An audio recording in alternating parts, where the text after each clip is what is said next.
I think this is the message of our time, and I'm so glad we're going to get to peel into it. I want to start with the Maya Angelou quote that you share. You are only free when you realize you belong no place. You belong every place, no place at all. The price is high, the reward is great. Let's dig in with what does true belonging mean and why this message? Why now? You know, Maya Angelou has been my most steadfast counselor for my entire life. I discovered her probably 30 years ago when I was in college. And I lean into her work. You know how when you find those people that just are unsparing and honest in their work, but they also bring you joy and comfort? She's that for me. And I love everything she does except for that quote. That quote has pissed me off for decades. And I never understood this idea that you're free when you belong nowhere. And as a social scientist, I know that belonging, I know this for sure. Like if you ask me the one thing I know for sure, 200,000 pieces of data. I know in the absence of love and belonging, there's always suffering. That I know for sure. So this quote from her about belonging everywhere, which is really nowhere, is what sets us free, was so troubling to me. But then I started digging in and I started trying to understand, what does it mean to belong? And I never thought of the concept of belonging. I thought belonging was like, we have a crew. Like a posse or yeah, a we have squad. a posse, a squad. Yeah. And belonging is something you kind of negotiate with external groups of people.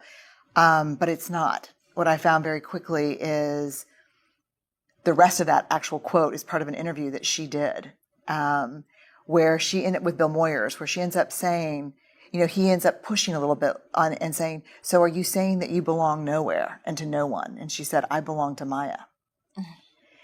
And what I found is that true belonging is a spiritual practice. And it's about the ability to find sacredness in both being a part of something, but also the courage to stand alone. And the people, for those of us who struggle to have the courage to stand alone, especially when we know that we're risking that sense of being a part of something because we disagree. Yes. Because we have a different opinion. Because we love something different. That's the mark of true belonging, to be able to say, yes, I am a part of something bigger, but I also will stand alone when I need to. And then it was like, oh, shit. You belong everywhere and nowhere. And that is liberation. Yeah. So braving, which has shown up in previous work, but I feel like it's so perfect here. Yeah. Can you walk us through, for anyone who is not familiar with the acronym and what it means, what is braving and how does this help us stay connected to ourselves and others? So braving is all about trust. And so probably 3 or 4 years ago, in a lot of my leadership work, I probably, and this is something people don't know about me, I probably spend 90% of my time inside big organizations working with C-suite teams.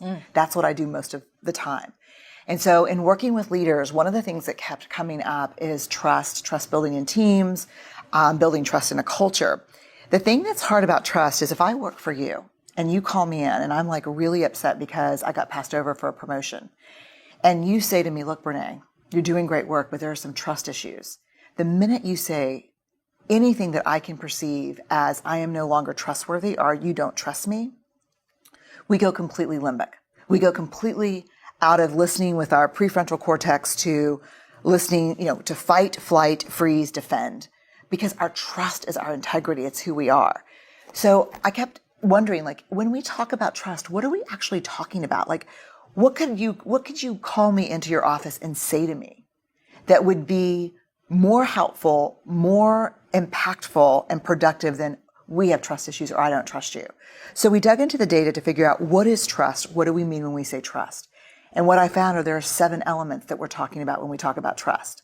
And these are observable and measurable. These are what we can talk about with each other. So braving is the acronym we use. B is boundaries. You set boundaries. When you don't know what they are, you ask. You're clear about what's okay and not okay, which is, as you know, so hard for people. Yeah. Boundaries are really hard. Reliability is the R. You do what you say and you say what you do. The big hard thing about reliability is you're not hustling for worthiness. So you're not completely overcommitting and not delivering. Yes. That's the reliability issue. A is accountability. You don't back channel and blame. you hold people accountable in a straightforward way. V, which I think is really interesting, is the vault. Oh, the vault. Can we talk about the vault for a second? Vault. The vault is so huge because in this culture and in this time, I say this with my friends all the time, like, I'm going to tell you something and it's got to stay in the vault. Right, It has to stay in the vault. And once that goes, if anyone violates that, and I've had it happen before, something shuts down in me. Oh, it does. It's hard to come back from it. Yeah. What people don't understand about the vault that's really interesting to me too is that you call me in and you say, I don't understand why I got the position. You say, look, we've got some trust issues that we need to work through specifically. I want to talk about confidentiality in the vault. And I look at you and like, Marie, I have never shared a single thing that you have told me in the 10 years we've known each other.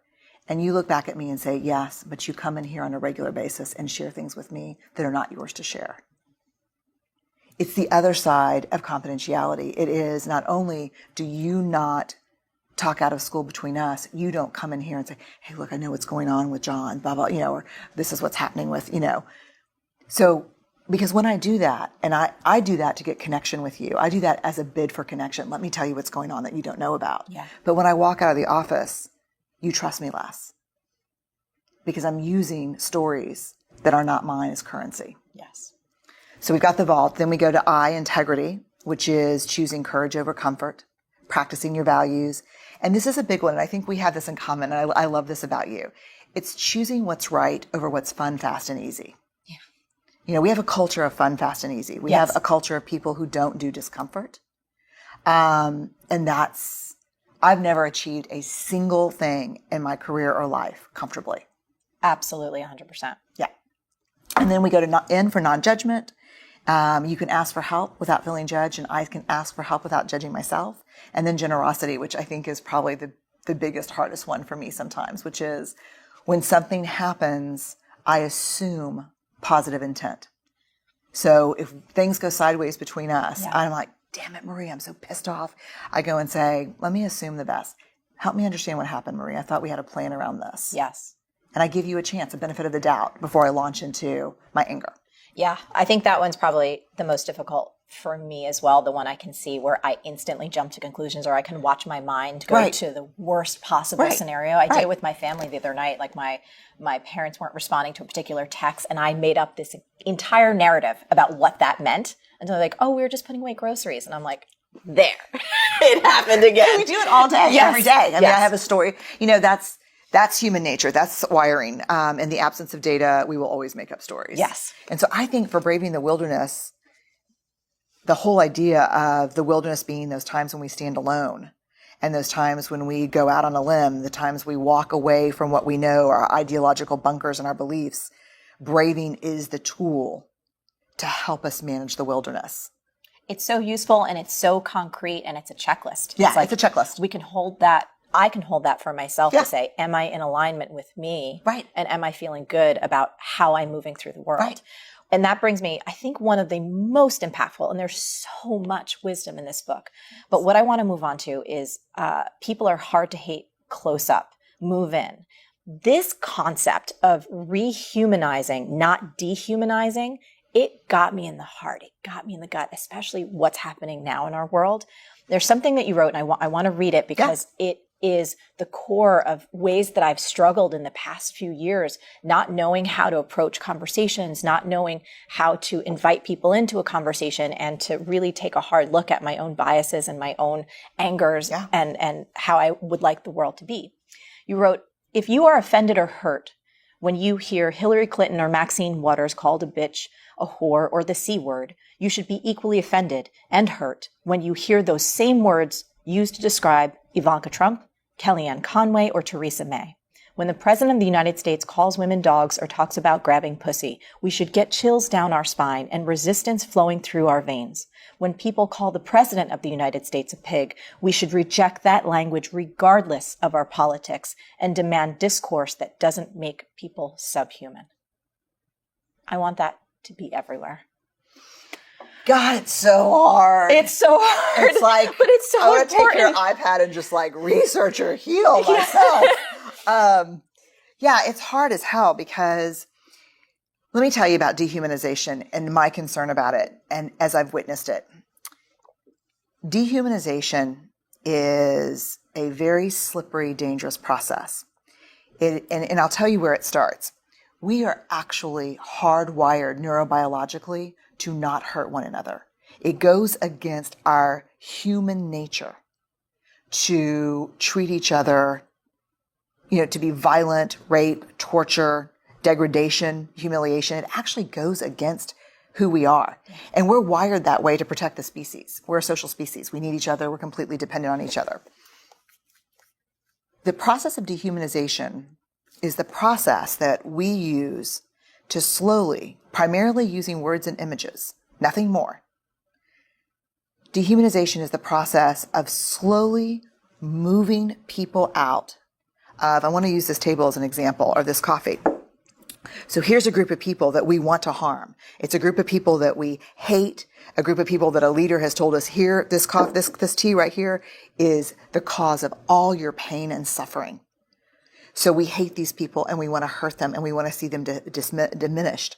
But they're within this moral protective zone that we have as humans. So slowly over time, we start using words and images of them that dehumanize them, that move them slowly and slowly and slowly into what we call moral exclusion. They no longer are protected by what we believe is human basic rights. And we see the process of dehumanization at the core of every genocide recorded in history. The Nazis used, I think the word is Untermenschen. It's subhuman to describe Jews. Every conflict you can see. And so what's happening in our country right now, from the leadership to the resistance, no one has high ground here.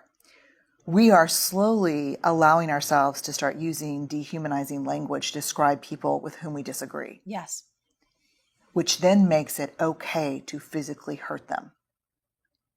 And when we use dehumanizing language, it says much more about us than the people that we're railing against. And I think, honestly, it chips away at our soul.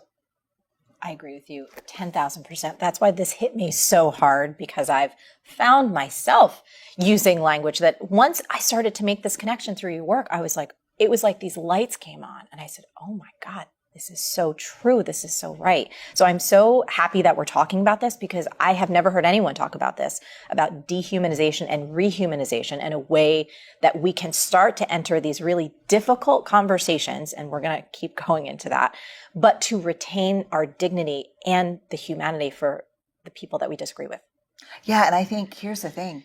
Dehumanization is not a social justice tool. Yes. It is emotional offloading. It is gratuitous. It is self-indulgent. It is a way to offload our anger, our fear, and our rage, but it has nothing to do with social justice. Right. So moving on, staying in the same zone, another really powerful passage. Is there tension and vulnerability in supporting both the police and the activists? Hell yes, it's the wilderness. But most criticism comes from people who are intent on forcing false dichotomies or shaming us for not hating the wrong people. This is where I see so much pain and conflict, especially because I run an online business. Yeah. I'm paying attention to conversations on social media. And even when someone is trying to open up a conversation, I see so much misunderstanding. And if you're not with us, you're against us. Yeah. And there's no room for nuance. No. And I'm wondering if you can speak to this a little bit, because it was in the section about conflict transformation and how do we stay brave when having these difficult conversations? I know it's a lot, so we'll go wherever. No, it's like, I don't know the answer to all of it. What I do know is, because it's scary. It's scary for me. And, I have a bachelor's, master's, and PhD in social work. Yeah. Like, I was trained in this language, in these conversations. I've studied dehumanization for 10 years. And still, when I go do a Facebook Live around something that's happening, I'm scared to death. Because here's what I know. I know that I'm not going to do it perfectly. Right. I know that not only the people who oppose my politics and my beliefs are going to come after me, but I know that the people who I believe that my allies are going to come after me because I'm going to do it imperfectly. Yes. But opting out of speaking out because we may get criticized, to me, is the definition of privilege. Like, I don't really have to speak out because there are no crosses burning in my front yard. My kids seem pretty safe. I'm not getting pulled over. I'm not, everything seems fine. So to opt out because it's safe is what privilege is. And so the way I think we have the conversations is you stay grounded in your humility and curiosity, and you say, here's what I believe. Let me spare you coming back and telling me how imperfect it is by saying right up front, I know it's going to be imperfect. Yeah. But I'm not going to let my imperfection move me away from the conversation because it's too important. And here's the thing that I live by, and here's the thing that I invite people to live by. At the end of the day, at the end of the week, and the end of my life, I want to be able to say that I contributed more than I criticized. And so if all you're doing is criticizing people who are trying to engage in conversations that heal and bring hope, shut up. I mean, really, just don't talk, because it's not useful. It's not useful. I know, this is going to air a little bit later than when we're taping it, because that's how the world of video works. But you recently did a Facebook Live. You did one yesterday, and I watched it. And I just thought it was so wonderful because I was looking through the comments, and I loved seeing, where there were places where people were taking issue with a particular word or a particular phrase. And there were so many people that were coming in and saying, hey, I'd actually love to discuss this with you. You can PM me, but there was a quality in the intention of that that did not feel accusatory. It felt like an invitation. It felt like, hey, I want to share a viewpoint with you that you may not have considered before. And it almost brought tears to my eyes because I've seen so little of that. It's amazing. It was amazing, It was right? amazing. And we're talking about 10,000 comments. Yes. But here's the thing. That's hard fought. We don't curate the comments, but we police them. And I'm very clear about that. Can you talk about that distinction? Because I think, especially in our audience, and I know, you and I have so many friends in this space, people who are authors, people who lead companies, people who have the privilege of having an audience. Yeah. And I think they would love to hear from you. That's why I'm asking these questions, to have tools, because a lot of folks are like, I want my so-and-so who I admire to speak out. And I think what you said is so key here, that you've been studying this for 10 years and you walk into these conversations still feeling really nervous. Oh my God. Oh, completely vulnerable. In fact, when I taped that Facebook Live on Charlottesville, my voice was shaking for the first 10 minutes of it. Like, I didn't know if I was going to be able to make it all the way through. I didn't notice that, just so you know. And it was a full scheduled taping day of other things. And it was scheduled to be taped in the afternoon. I said, as soon as I got there in the morning, I said, I have to do this now because it's so heavy on my heart. Yeah. And I'm so afraid that if I give myself time, I'll rationalize myself out of doing it. Yeah. So for me, it's about this. This is my space on Facebook. You can have everybody can have their own space. In my space, you can disagree, we can debate, we can argue, but you're not going to shame other people. You're not going to name call, and you're not going to put people down. If you do, I'm probably going to ask you once not to do it, and then we'll ban you from the page. And I do not think there are enough spaces in the world right now. There are some people who do it really well. TED does it really well because it's kind of, comments are moderated, I guess is the right word, by the people who comment there, the community. So they'll vote you off the island, I guess, if it's too inappropriate. But I'm not going to tolerate that because it doesn't contribute. Yes. Now, if someone says like, hey, Brené, you're wrong, and I totally disagree, and this is why I disagree, then I'm going to answer. I can't answer everyone, but I'm going to answer as many as I can, and we'll debate it. If they come on and say, I hate you, and I'm going to, I hope you get killed, you can delete it. I mean, like, it's just, why contribute? Yep. And I don't think it's curated, but there is a homeowners association. Yeah. No, I think it's really important. We do, it's a different thing because it doesn't tend to go into those content areas, but in our B School community, I have such a strong stand for kindness and be like, but what? And I'm like, look, negativity is toxic. We can debate ideas. Yeah. We can talk about different strategies, but we will not trash talk people. We will not trash talk other programs, other business. No, let's keep it. And it's amazing how much forward progress and healthy conversations and true growth can happen when you take care of that safe space. Yeah, it's Jill Bolte Taylor who said, take responsibility for the energy you bring into a room. And I feel like what people don't do online and social is they don't take responsibility for the energy they put out into the world. And in the worst case scenario, what they're putting out in the world is actually disembodied from their identity. It's anonymous. Yeah. So I respond to nothing that's anonymous. So if you've got some kind of flower icon and your name is like Lily from Sassy Pants. Yeah, 1, 2, Sassy 3. Pants 1, 2, 3. I'm not responding to you because you're not in the arena. You're not showing up. You're not being brave. So I'm not going to have the conversation. Yeah. And I think what I've been watching too is I think it's so much more effective. You know, when people, there's also like this call out thing happening. And I think there's probably a distinction to be made between holding people accountable and shaming people because it's not a way to open up a conversation. You're not going to get folks to actually engage and then possibly grow and come together when you're making them wrong. No, I mean, shame never drives positive behavior. What shame drives is rage, anger, rationalization, and blame. And so if you're looking at kind of the white supremacists and the KKK and the Nazis who are marching around towns and you say, let's just shame them. Like, let me tell you, if they weren't ass high in shame already, they wouldn't be marching through town spewing hatred. Is it my job to heal them and take care of them? No. But I'm not going to contribute to it. I'm not going to say, look, they're on fire. Let me throw some gasoline on it. There's no, and the other thing is when you shame people, it hurts you. Yeah.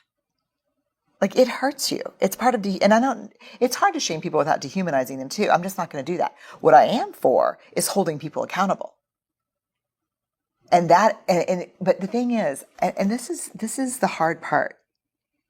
Holding people accountable is not as much fun and does not deliver the emotional satisfaction that raging against people and shaming people do. So when you post some hideous meme about the white trash, khaki Izod wearing, when it feels good. Like you feel like, look at me, your anger has someplace to go. It does nothing but to contribute to the vitriol. It does nothing. Nothing. And so shame begets shame in the same way that violence begets violence. It's not the answer. Is the answer to coddle people? And so this is what people say. Oh, Brené doesn't want us to shame anyone. She wants us to coddle people. Well, if the only two tools that you have in your tool bag are shame or coddle, that's a sorry-ass tool bag. You need to upgrade your tool bag. You need to upgrade. Yeah, there's like 500 things. You need to go to Buc-ee's. Yeah. Get a big basket. And get you a Texas-sized tool bag that has things like, curiosity, accountability, social justice. Yes. I think that's interesting too. And one of the things that I try to hold true, I am so not perfect at it. I fuck up all the time. But I try and promote what I'm standing for. You know what I mean? Giving people a concrete action. Yeah. Okay, what can we do? I think that's just intrinsic to my DNA. I am a doer. Yeah. And I always want to do something. I go, how can we direct ourselves collectively? Like, what are the actions we can take right now that will help move the conversation or help move things forward? So I think one of them is start having the conversations with your kids, with your neighbors, with your partner, with your colleagues. Start having the conversations. Don't go in as the teacher. Go in with curiosity and generosity. What do you think about what's going on? Questions like this. Like, this is a great email I got. Someone wrote after the Facebook Live and said, I am so offended when people use the word white supremacist. I could barely get through your Facebook Live. But then when my husband came home, I said, I want you to watch this so we can talk about it. And so he watched it and he kind of shifted a lot and grunted. And this is a white couple and kind of probably mid-40s. And he said, well, what do you think? And he said, well, and then we just started talking about it. My 17-year-old son came home. We started talking about it. And we just started breaking it down and trying to figure out what we emotionally reacted to compared. If everyone did that, the world would be different in 24 hours. Yeah. I mean, it really is going to take 1 million acts of kindness and consciousness to change this. When you're at work and someone says a joke that's really anti-immigrant or anti-transgender, instead of laughing and walking away or just not saying anything, walking away, you just look and say, Jesus. I mean, you don't have to say, I'm really offended and these people are our brothers and sisters, because people can't hear that. You can say, Jesus, that's not funny. Or like, hey, dude, if you have to hurt other people, you're not that funny. Yeah. That's it. That's it. I mean, if 1 million of us did that, if 1 million people tomorrow just said, I don't really understand Black Lives Matter. I don't really get it. I want to try to understand it. I don't want to try to protect myself from it or defend against it. I just want to try to understand it. Maybe 200,000 may change their mind. Maybe 800,000 will keep the same opinion. But there will be a shift in the consciousness of the country. Absolutely. Just by asking the questions. Yeah. That's why your work is so important. Okay, I am shifting gears here. Taking a hard right. Yeah, I'm going. One of my other favorite parts of the book was about when you were talking about certain conferences wanting you to like stick to certain topics. Don't talk about your faith, or wanting you to wear certain clothes, or the one that really got me, of course, is, not to cuss. Yeah. And another, Maya, saying, quote, something she told you, I shall not be moved. I would just love to hear about your journey with this, because it's something that personally I've struggled with. You know, I've adjusted things on my show because sometimes we just get emails from moms like, oh, I watch with my 2-year-old. And so I'm like, am I going to really drop an F-bomb? Right. Like, and I try and put warnings. I'm just so curious about your journey with that and how it's evolved over the years. Like, are people still telling you, like, don't talk about the faith, Brené, or make sure you don't drop a little S-bomb?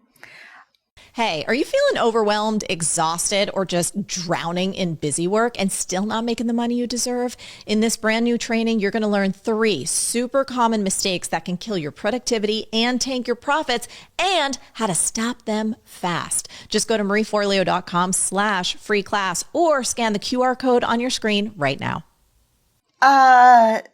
Not as much as they were, and less than they will be after. I mean, they read this probably, because it's just, I think, for me, the big 2 things are, don't talk about faith.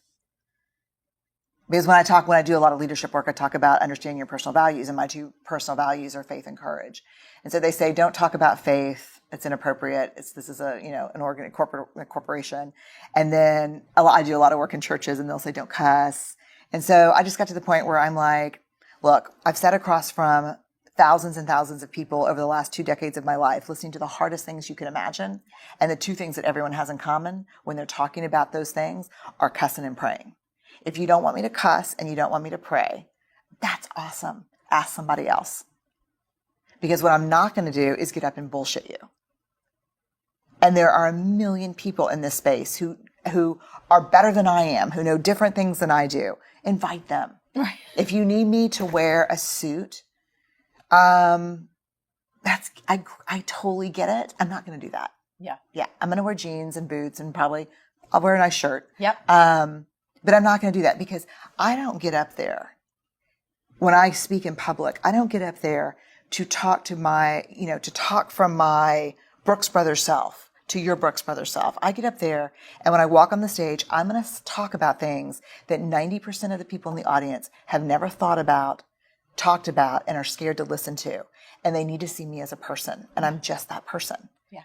And so I'm not going to walk in with like a therapist outfit either. Like, well, I don't know how you define that, but if clogs are in that, then yes, I probably will. Liz Gilbert and I showed up together at an event, and we both had on a poncho and clogs and smart wool socks, and we were like, "Hey, camper!" Yes. So it did kind of look like a therapist convention, but it's just, I think if you invite me, I want your event or your leadership team, I want it to be successful. Yes. And if you need me to be someone different than who I am, it's not going to be successful. I've done that. Somebody else. Yeah. A decade ago, I've done that. Yeah. And then when I get off stage, I'm crying, and I'm like, oh my God, I'm a total asshole. I just spent 90 minutes talking about authenticity, in clothes that I only wear to funerals. Yeah. I'm not going to do that. Yeah. That's part of the reason too. In the early days, like I think it was probably maybe like 15 years ago, some folks were like, "Oh, we should do a TV pilot with you, but we want you to be more this. Yeah. We want you to be." I was like, "Oh hell no! This is why I'm doing Marie TV on the internet because I can do whatever I want." but that's the thing that people, I don't think, if I would say to people getting started out in this business and who want to build a platform and speak to people and share wisdom, amen, do it. We need more of that. And be careful, beware of shiny objects. Because I've had the same conversation about talk shows or about, and I'm like, oh, that sounds great. And I'm going to talk about this, to this person who studies dehumanization. And then I'm going to do this. I'm like, no, you'll be hustling up the Kardashians during rating weekend. I'm like, no. Yes. Like, that I'm not going to do. Yes. Like and not that, God bless them. Totally. But it's not it's not a not part who I am. Yes, your unique expression. And there's this part from Braving the Wilderness that it really changed me. It's the practice that came from the book. And it is, don't walk through the world looking for evidence that you don't belong, because you will always find it. Yes. Don't walk through the world looking for evidence that you're not enough, because you'll always find it. Our worth and our belonging are not negotiated with other people. We carry those inside of our hearts. And so for me, I know who I am. I'm clear about that. And I'm not going to negotiate that with you. I will negotiate a contract with you. I will negotiate maybe even a topic with you, but I'm not going to negotiate who I am with you. Because then, and this is, I think, the heart of the book, then I may fit in for you, but I no longer belong to myself. And that is a betrayal I am not willing to do anymore. I spent the first 30 years of my life doing that. I'm not willing to betray myself anymore to fit in with you. I just can't do it. I don't think I said it. I might have said it at the opening, but I just want to make sure I reiterate it. It's my little galley copy, but this is out now when this is airing. You guys have to get this book for yourself, for everyone that you know and love. And I'm going to maybe put you on the spot a little bit. Yeah. If you could be open to reading this last line. I was in tears with this one. Yes. Oh, yeah. So this is the close of the book. Yeah. Okay. I'll leave you with this. There will be times when standing alone feels too hard, too scary, and we'll doubt our ability to make our way through the uncertainty. Someone somewhere will say, don't do it. You don't have what it takes to survive the wilderness. This is when you reach deep into your wild heart and remind yourself, I am the wilderness. You are the wilderness. I love you. Love you too. You know what I was going to say? I am the fucking wilderness. Amen. She's gonna make me cry. You are the fucking wilderness. Me too. Yeah, and that's not comfortable for everyone, but it's not. That's who we are. That's why they call it the wild. Yeah. Yeah. And I love this. I love the fact that people are afraid of the wilderness, but when you get out there, you'll find some people like us out there. And it's so free. It's so free. And it feels so good. We'll be dancing. I was going to say, we are going to be frolicking with our Bucky squeaky pigs. And Thank you for having me. Thank you. And now, Brené and I would love to hear from you. So this is probably one of my favorite conversations ever on Marie TV. So much ground that we covered, but we would love to know what was most impactful for you, whether it was one thing or three things. Leave a comment below and let us know. Now, as always, the best conversations happen over at the magical land of marieforleo.com. So head on over there and leave a comment now. And when you're there, be sure to subscribe to our email list and become an MF Insider. You'll get some exclusive content and special giveaways and some things from me that I just don't share anywhere else. Stay on your game and keep going for your dreams, because the world needs that very special gift that only you have. Thank you so much for watching, and we'll catch you next time on Marie TV. Hey, if you loved this video, you need to watch this one next. Trust me on that.